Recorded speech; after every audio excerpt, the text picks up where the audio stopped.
Hello everyone, this is the daily devotional video for December 19th, 2016. Passage for today is in 2 Corinthians chapter 12. We're reading verses 7 through 10. And lest I should be exalted above measure by the abundance of the revelations, a thorn in the flesh was given to me, a messenger of Satan to buffet me, lest I be exalted above measure.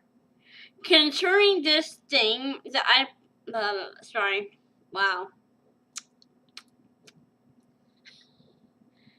Concerning this thing, I pleaded with the Lord 3 times, that it might depart from me.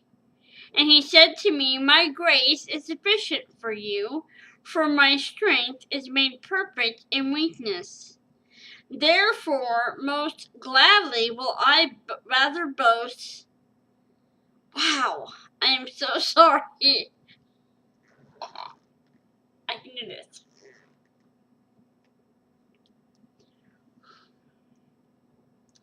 Starting at verse 9. And he said to me, My grace is sufficient for you, for my strength is made perfect in weakness.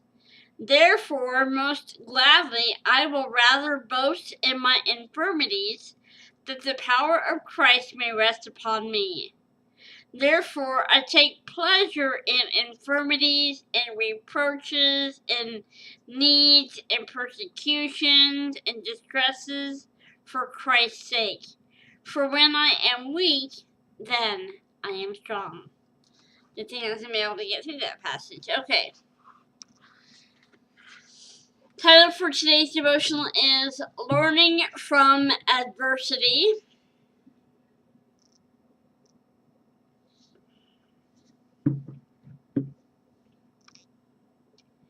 What are we to do with our pain when, despite our pleading, God won't remove it? He knows that we're hurting but does nothing. How can He be a God of love and yet not come to our aid? Today's passage gives us intimate insight into a very painful event in Paul's life. We don't know exactly what the thorn in the flesh was, but his account of what he learned through that experience is an amazing example of what God wants to teach us through adversity.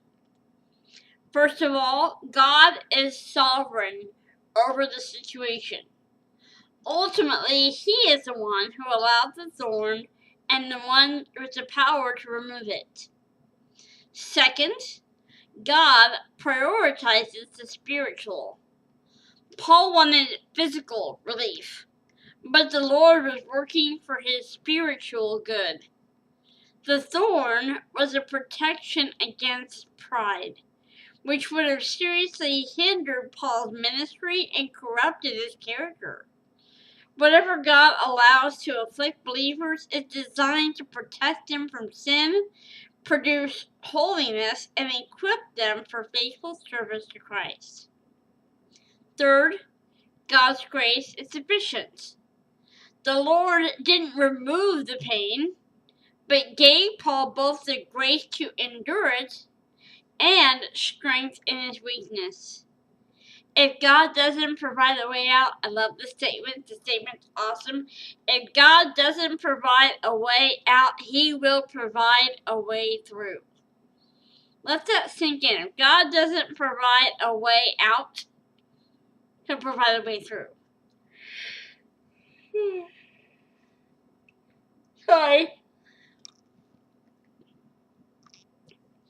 Once we understand the Lord's sovereignty, priorities, and sufficiency, we can respond to our afflictions as Paul did, with gladness. When Christ's strength is perfected in us, we can be content in whatever difficulty God allows in our life. The Lord's unwillingness to give us relief is not neglect. Rather, it is evidence of his surpassing love, which seeks our eternal good. That is amazing. That one statement, though, that jumped out at me. It really did. If God doesn't provide a way out, He will provide a way through. I love that. Love that. I love you guys. Hope these devotionals are helping you. Be sure to look up the verses I read, the ones that I reference in these devotionals. Make time for God daily. I love you all so much. I'm going to go ahead and go, and I'll see you guys tomorrow.